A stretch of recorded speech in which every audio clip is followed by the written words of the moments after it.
My stepdaughter stole my car, crashed it, and told the police I was the one who did the hit and run. My wife told me to just take the fall for the family. So I smiled, said nothing, and did this instead. 2 months later, she was crying in court while my wife begged me to forgive them. You don't expect your day to end with 2 cops knocking on your front door. Especially when you spent most of it working from home, submitting invoices, folding laundry, and fixing a leaky faucet in the downstairs bathroom. A wild day, I know. So when I opened the door and saw them, uniforms, radio chatter, serious expressions, I genuinely thought there had been a mistake. Then they said my name, full name, and I knew this wasn't about a neighbor's mailbox or a noise complaint. They asked if I was aware that my vehicle, my silver SUV, had been involved in a hit and run that morning. I laughed, genuinely, because I thought they were joking. I think you've got the wrong guy, I said. My car's in the driveway. I haven't left the house all day. One officer tilted his head slightly, like he wasn't quite buying it. Sir, a witness identified your license plate. Your stepdaughter Kayla told us you took the vehicle around 9 a.m. this morning. My brain stopped for a second. Kayla? That's when I looked past them and saw my car wasn't in the driveway. The space was empty. Huh. Then it all hit me at once. Kayla didn't have her own car. She'd been bugging us for months about it. Tracy kept saying she needed more independence and mobility.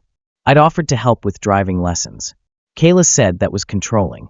I walked outside, scanned the street, just in case I was imagining things. But no, my car was gone, and apparently had hit someone. Where's the other driver? I asked. Hospital, the officer replied. Not life-threatening. Broken wrist. Concussion. They were riding a bike. Jesus. She said the driver fled. We have a witness who saw the car, followed it far enough to get the plate. And Kayla said it was me? Yes. And your wife confirmed it. I didn't respond. Not right away. Because I was still trying to process how my own wife, who I had breakfast with this morning, could possibly claim she saw me take the car I didn't even know was missing. Is that what she told you? I finally asked. The officer nodded. Yes, sir. She said she saw you leave around 9.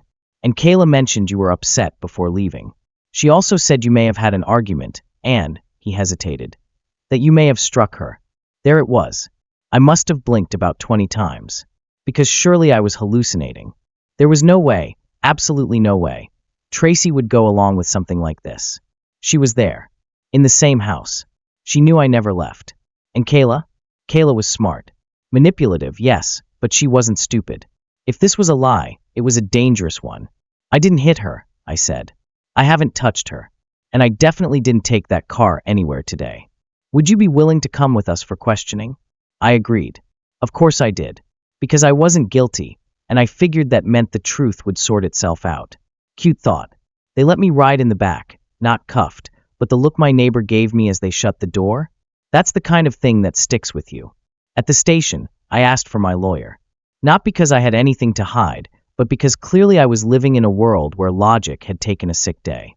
When Tracy finally came in, after I'd been sitting for 2 hours, her face was pale, but not with guilt. With fear.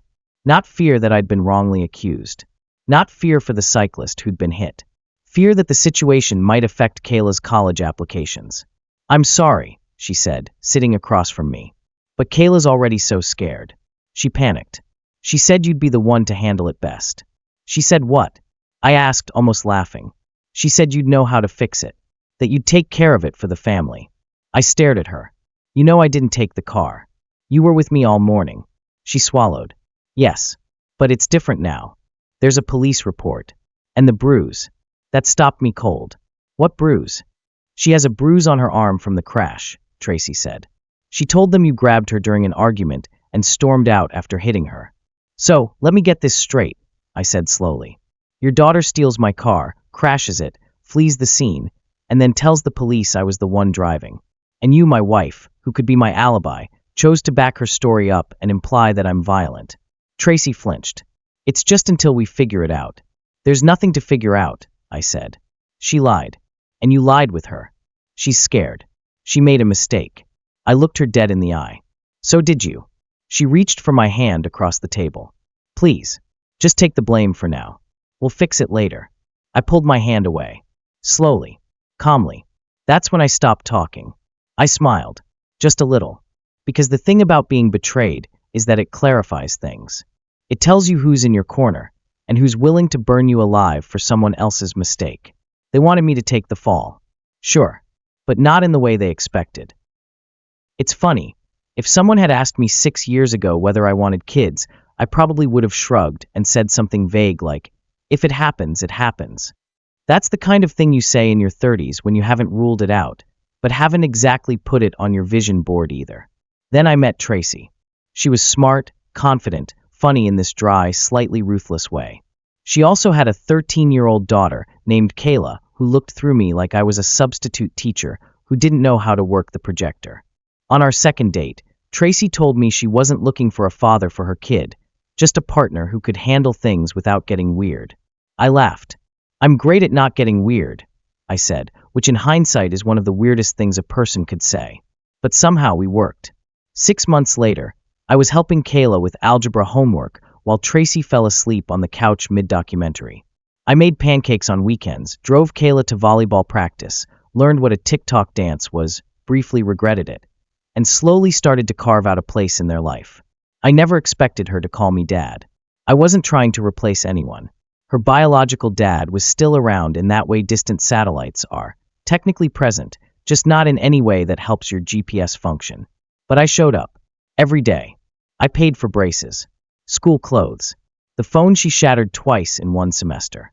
When she turned 16 and started hinting at driving lessons, I offered to teach her. She rolled her eyes and said, "That's what actual parents do," and walked away. I told myself it didn't sting. It did. A little. Still, I kept showing up. Tracy always said Kayla would come around eventually. She's just got a strong personality, she'd say, like it was a compliment. She pushes boundaries because she's smart, which I guess is one way to rebrand spoiled and manipulative. But hey, I was in it for the long haul. Families aren't built in a day. I figured if I just stayed consistent, supportive, steady, unflinching, eventually I'd earn her trust. Spoiler alert, I did not. If anything, the older she got, the more she learned how to leverage her mom like a human shield. If Kayla missed curfew, it was because I had weird rules. If her grades dropped, it was because I stressed her out by asking about homework. If I ever dared to say no, she'd sigh dramatically and say I was controlling. Tracy always smoothed things over. Always told me not to escalate. She had this talent for redirecting any conversation away from accountability. If Kayla yelled, it was passion. If she lied, it was fear. If she threw a hairbrush at the wall during an argument, true story, it was just hormones. At first, I rationalized it. Teenage girls are hard. Blended families are hard. Maybe I just needed to be more patient. So I tried. I showed up for every parent-teacher conference, paid for SAT tutoring, helped her apply to college, bought a used car in my name that I planned to transfer to her once she had her license and insurance. That car? The one she crashed into someone and blamed on me? Yeah, that one. Tracy kept saying things would change once Kayla matured. They all grow out of it eventually, she said. Just give her space. And I did. I gave her space. I gave her my Saturdays.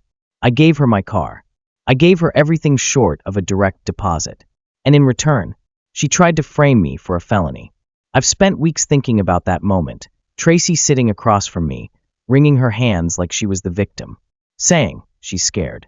She made a mistake. No. A mistake is dropping your phone in the toilet. A mistake is forgetting to submit your college application before the deadline. Stealing someone's car, fleeing the scene of an accident, and falsely accusing them of assault is not a mistake. It's a strategy. And Tracy, she didn't just go along with it. She reinforced it. She filled in the gaps. When the police asked if she'd seen me leave that morning, she said yes. She looked them in the eye and said, he was upset. I thought he just needed to blow off steam. Blow off steam. At the time she said that, I was folding towels in the laundry room and answering work emails. The most rebellious thing I'd done that morning was make coffee with 2 shots of espresso instead of 1. But none of that mattered, because they had a story. And it was neat, convenient. Better to sacrifice the boring, reliable stepdad than let the golden child's future crumble under the weight of actual consequences. So yeah, I stopped being nice. Not publicly. Not dramatically. I still paid the bills. Still took out the trash. Still sent polite texts like, hope your meeting went well. But behind the scenes, I got quiet. Strategic. I spoke to my lawyer. I requested every shred of traffic camera footage available. I pulled text logs, timestamps, receipts. I froze the joint account and opened a new one. Transferred my paycheck. Removed Tracy's access to every login she used to ignore but rely on. Power, gas, Wi-Fi. All in my name. I started documenting everything. Because if they wanted a villain, I'd give them one. Just not the kind they were expecting. Getting accused of a hit and run is one thing. Getting accused of it by your stepdaughter, who stole your car, is another. But having your wife back her up, that does something to you. Not in a loud, rage-filled way. It's quieter, colder. Like something inside you shuts off so you can finally stop making excuses for people who don't deserve them. After that day at the station, I stopped asking why. Why they'd do it. Why they'd lie. Why no one seemed to care about the one person who paid the mortgage, kept the lights on, filled the fridge, and tried, God help me, to be a good stepdad. I didn't need the answers anymore. I just needed proof. It started with the traffic cameras. Turns out when you're accused of a crime, you're allowed to request footage. Through my lawyer, we obtained 2 glorious angles of my SUV blowing through a red light near the intersection where the cyclist was hit. And guess what? The driver wasn't me. It wasn't even hard to tell. Kayla was wearing a hoodie and sunglasses, but she was barely tall enough to see over the wheel. Her side profile was unmistakable. And better yet, she was laughing. In the footage, you could literally see her mouth open wide mid-laugh, right before she swerved around the corner. Beautiful. But I didn't stop there. My lawyer, bless him, told me to dig deeper. It's not just about proving you didn't do it. It's about proving she knew she was lying. So I went through her social media. Kayla had locked down her Instagram stories and TikTok after the incident, but teenagers are terrible at privacy. A friend of hers had reposted clips from that same morning. Kayla getting ready, holding keys up to the camera with the caption, "Steppy's SUV today." There was even a boomerang of her and her friend pretending to drift the steering wheel in my driveway. Then came the party footage. Because of course there was a party. Turns out, right before the accident, Kayla had picked up 2 friends. They were headed to some graduation brunch that, in typical teenage fashion, escalated into music, drinks, and a fair amount of chaos. One of those friends went live for 30 seconds before the crash.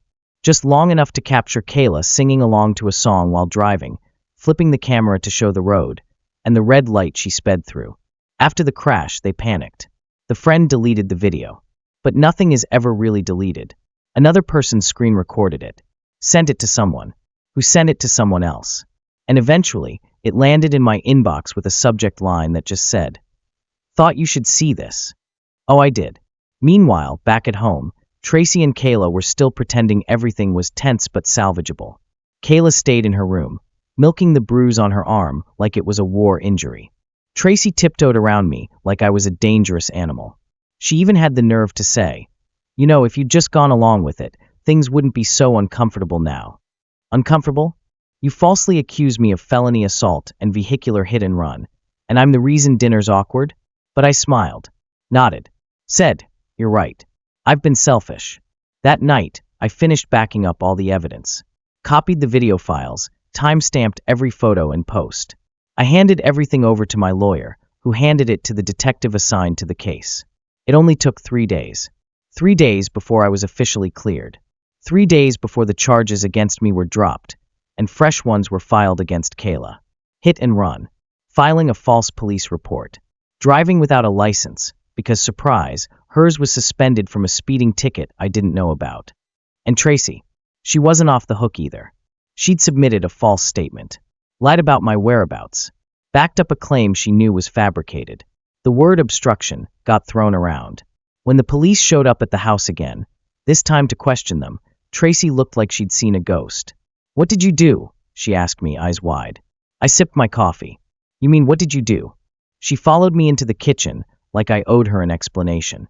"You didn't have to go that far." I laughed. "You tried to frame me for a felony. It was one mistake. I was trying to protect her. By throwing me under the bus? That's your idea of protection." "She's my daughter," Tracy snapped. "What was I supposed to do?" "You were supposed to tell the truth." She looked at me like that concept had never occurred to her. Then she said something that made my skin crawl. "She's just a kid. She has her whole future ahead of her. You're a grown man. You'd survive." I don't know if she realized what she said. Maybe she did. Maybe she meant it. Either way, it was the last nail in the coffin. Because what she was really saying was, you don't matter. You're disposable. Your reputation, your job, your life, all of it was worth sacrificing to keep her daughter's image clean. That night, I changed the locks. Legally, I couldn't keep them out permanently. Not yet, but it was a start. I also moved every cent from our joint account into a new one under my name. Reported the car stolen, because let's face it, it was. Froze the credit cards she had access to. And scheduled a meeting with a divorce attorney. The best part, I didn't tell her a word. I let her stew in the silence while the court date crept closer. Kayla got a lawyer. Tracy tried to handle things informally, with the DA, saying it was all a misunderstanding. The DA declined. Turns out when you accuse an innocent person of a felony, and have video evidence to prove it's false, prosecutors tend to take that personally. When the court date arrived, I wore a gray suit. Clean shave. Calm expression. Kayla showed up puffy-eyed. Tracy clutched her hand like it was her life on the line. The moment before we walked in, Tracy pulled me aside. Please, she said, don't let this destroy our family. I looked at her dead in the eye. There is no family, I said. You destroyed that the day you decided I was disposable. And then I walked into the courtroom. I didn't look back. Court was quieter than I expected. No shouting. No law and order drama. Just fluorescent lights, uncomfortable chairs, and a judge who looked like he'd rather be anywhere else. Kayla sat 2 rows ahead of me with her attorney. Hair curled. Mascara barely smudged. She was trying so hard to look innocent, it almost felt like a school play. Except this one came with real charges and the possibility of community service or even juvenile detention. Tracy sat beside her, hands folded tightly in her lap. She kept glancing at me like I might change my mind mid-proceeding, stand up, and announce it was all a big misunderstanding. Like I'd play the hero and save them both from the consequences they'd baked and served on their own. Spoiler, I didn't. The judge read through the charges, hit and run, providing false statements, operating a vehicle without a valid license, and then gave Kayla the floor. Her lawyer stood. Your Honor, my client regrets her decisions. She was frightened. She panicked. And she had no intention of causing harm. Kayla sniffled right on cue. Theatrical. I almost admired the effort. Then she said it. I didn't think my stepdad would take it so far. He was always calm. I thought he'd understand. I thought he'd protect us. Us. That word landed like a brick in my chest. Not because of what she meant, but because of what it confirmed. They never saw me as a person. Just a utility. A walking ATM with a bonus dad badge they could flash when it suited them. The judge asked if I had anything to say. I stood. Not because I needed to, but because I wanted to look them both in the eye when I said it. I've spent the last 6 years trying to be a good husband and a good father figure. I paid the bills, drove her to school, paid for groceries, insurance, tutors, phones, therapy apps she never opened. I showed up. I was there. Even when I wasn't wanted. I paused. Kayla wouldn't meet my eyes. Tracy was already crying. I didn't expect to be thanked. But I didn't expect to be thrown under a bus either. Especially not by the people I sacrificed everything to support. I sat down. That was it. No screaming. No dramatics. Just the truth said plainly. The judge issued Kayla a suspended sentence with mandatory community service, a formal apology letter to the cyclist, and 6 months of counseling. She wouldn't be getting that out-of-state university dorm she bragged about last year. Tracy. She got a court warning. No charges, but the DA called her conduct deeply concerning, which is legal code for, you're lucky we don't want to waste more taxpayer money on your mess. Afterward, Tracy tried one last time to talk to me. She followed me to the parking lot. I'm sorry, she said, voice shaking. I didn't know what else to do. I nodded slowly. That's the thing. You did know. You just chose Kayla over the truth. She's my daughter, she said again, like it was a spell she hoped would fix everything. And I was your husband. She didn't answer. I got in my car. The replacement for the one Kayla totaled. The one she was never supposed to drive. And then I drove away. For the last time. But that wasn't the end. Not even close. Update. A lot has happened since I first posted this. Thanks to everyone who commented. Seriously. I got a ton of messages. Some people saying I handled it with class.